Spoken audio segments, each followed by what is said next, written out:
Assalamualaikum warahmatullahi wabarakatuh. Saya Inang Sari dengan NIM 231040015, Prodi PGMI 1, semester 2. Video ini dibuat untuk memenuhi tugas belajar dan pembelajaran. Dalam video ini, saya akan mempresentasikan 8 materi belajar dan pembelajaran. Pembahasan 1. Teori belajar konstruktivistik dan penerapannya dalam pembelajaran. 2. Teori belajar sosial dan penerapannya dalam pembelajaran. 3. Perbandingan pembelajaran tradisional atau behavioristik dan pembelajaran konstruktivistik. 4. Teori pengolahan informasi dalam memori manusia dan landasan filosofisnya. 5. Pembelajaran individual dan pembelajaran kelompok. 6. Pembelajaran teacher-centered learning dan student-centered learning. 7. Konsep pembelajaran dalam kurikulum merdeka. 8. Karakteristik manusia masa depan yang diharapkan. Pembahasan 1. Teori belajar konstruktivistik dan penerapannya dalam pembelajaran. Teori belajar konstruktivistik memahami belajar sebagai proses pembentukan konstruksi pengetahuan oleh peserta didik itu sendiri. Paradigma konstruktivistik memandang bahwa peserta didik sudah mempunyai pengetahuan awal sebelum mempelajari sesuatu. Kemampuan awal tersebut akan menjadi dasar dalam mengkonstruksi pengetahuan baru. Dalam belajar konstruktivistik, peserta didik harus aktif selama pembelajaran, seperti aktif berpikir, menyusun konsep, dan memberi makna hal-hal yang sedang dipelajari. Peran guru dalam belajar konstruktivistik adalah guru sebagai fasilitator, membantu membentuk pengetahuan peserta didik dalam pembelajaran. Pembahasan 2. Teori belajar sosial dan penerapannya dalam pembelajaran. Teori belajar sosial adalah teori yang dikemukakan oleh Albert Bandura. Inti dari teori ini adalah bahwa individu belajar tidak hanya melalui pengalaman langsung, tetapi juga dengan mengamati dan meniru perilaku orang lain, terutama model yang dianggap berwibawa. Teori belajar sosial menekankan pentingnya proses kognitif dalam pembelajaran, di mana individu tidak hanya meniru perilaku secara pasif, tetapi juga melibatkan proses berpikir, pengambilan keputusan, dan harapan akan konsekuensi dari perilaku yang ditiru. Proses belajar ini terjadi melalui 4 tahap, yaitu 1. Atensi atau perhatian, yaitu memusatkan perhatian pada informasi yang diterima. 2. Retensi atau mengingat, yaitu menyimpan informasi ke dalam ingatan jangka panjang. 3. Reproduksi gerak, yaitu mengaplikasikan kembali apa yang sudah dipelajari. 4. Motivasi, yaitu memberikan motivasi agar tetap berusaha meskipun menghadapi kesulitan. Pembahasan 3. Perbandingan pembelajaran tradisional atau behavioristik dan pembelajaran konstruktivistik.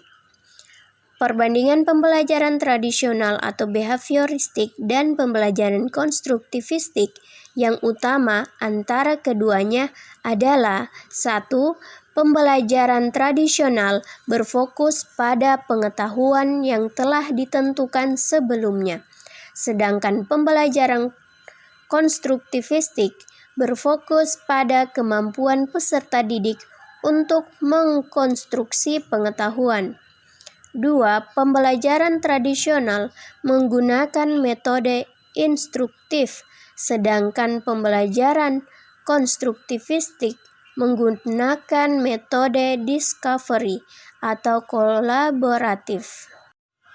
3. Pembelajaran tradisional menganggap siswa sebagai objek belajar, sedangkan pembelajaran konstruktivistik menganggap siswa sebagai subjek belajar yang aktif.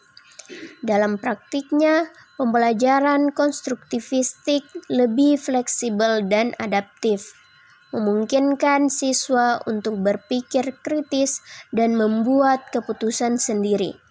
Namun, pembelajaran tradisional dapat efektif dalam situasi-situasi tertentu, seperti pelatihan skill khusus atau proses-proses yang lebih terstruktur. Pembahasan 4. Teori pengolahan informasi dalam memori manusia dan landasan filosofisnya. Pengolahan informasi mengandung perhatian tentang bagaimana seorang individu mempersepsi, mengorganisasi, dan mengingat sejumlah besar informasi yang diterima individu dari lingkungan.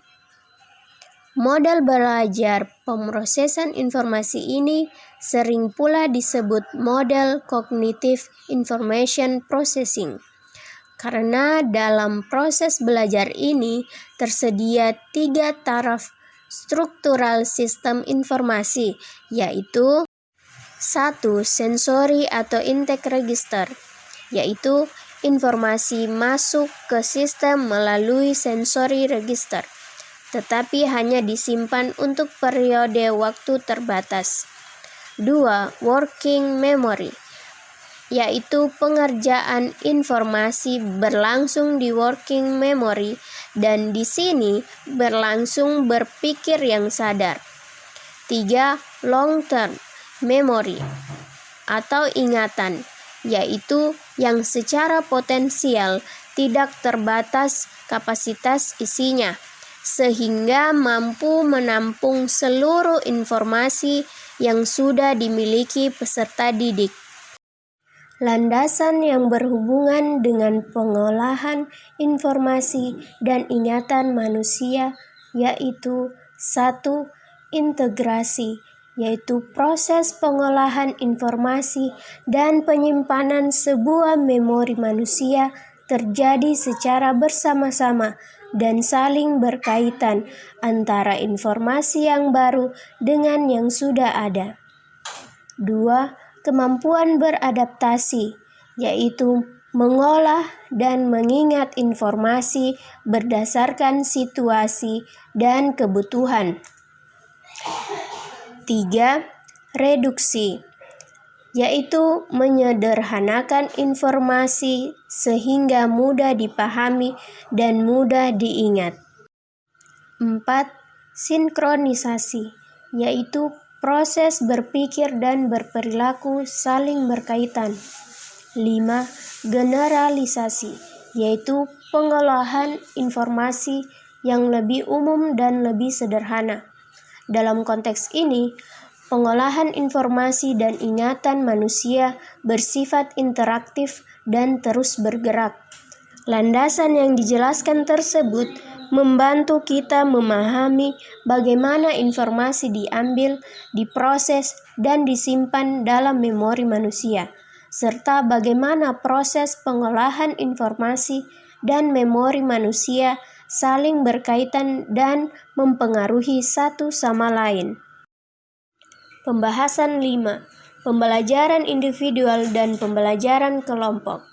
Pembelajaran individual atau individual learning adalah proses belajar yang dilakukan oleh individu secara sendiri, tanpa bantuan atau interaksi dengan orang lain. Kelebihan individual learning dapat meningkatkan kemampuan kritik dan analisis, serta memungkinkan individu untuk berfokus pada keterampilan yang ingin dikembangkan. Kekurangan individual learning dapat menyebabkan kekurangan dalam kemampuan sosial seperti komunikasi, kerja tim, dan kebersamaan. Selanjutnya, pembelajaran kelompok. Cooperative learning adalah proses belajar yang dilakukan oleh individu secara bersama-sama dengan tujuan memperoleh kesadaran dan kemampuan yang lebih besar.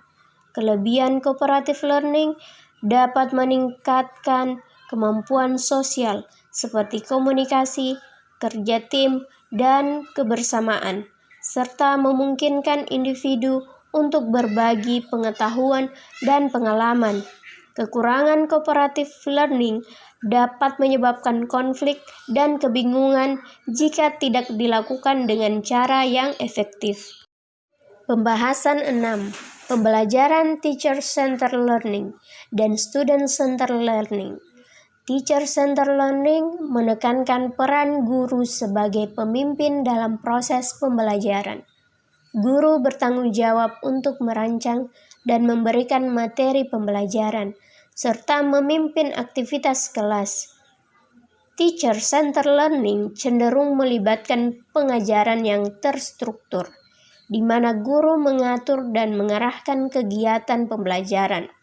Hal ini memberikan kejelasan dan ketertiban dalam proses pembelajaran. Student-centered learning adalah metode pembelajaran yang menuntut mahasiswa untuk memilih apa yang harus dipelajari, bagaimana caranya, dan kenapa hal atau materi tersebut harus dipelajari. Dari nama sistem pembelajarannya dapat disimpulkan bahwa mahasiswa menjadi pusat dari proses belajar mengajar.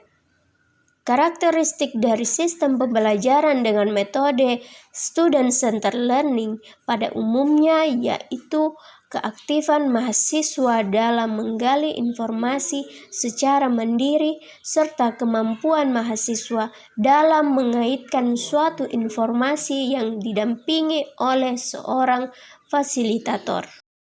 Pembahasan 7. Konsep pembelajaran dalam kurikulum merdeka. Kurikulum Merdeka Belajar adalah inovasi dalam pendidikan Indonesia yang bertujuan untuk mengembangkan potensi dan minat belajar peserta didik, serta untuk memperkuat pencapaian profil pelajar Pancasila yang dikembangkan dengan pendekatan berbasis tema yang ditetapkan oleh pemerintah. Kurikulum ini memberikan kebebasan kepada peserta didik dalam memilih minat belajar mereka, mengurangi beban akademik, dan mendorong kreativitas guru. Tujuannya adalah meningkatkan kualitas pembelajaran, membentuk karakter siswa yang mandiri, dan mengurangi kesenjangan dalam pendidikan.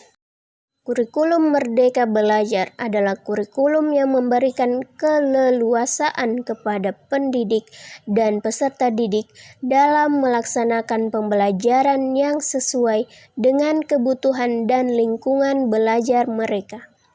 Kurikulum Merdeka diharapkan dapat menciptakan generasi Indonesia yang beriman, berilmu, berakhlak mulia, berbudaya, berwawasan kebangsaan, dan berjiwa mandiri. Pembahasan 8. Karakteristik manusia masa depan yang diharapkan.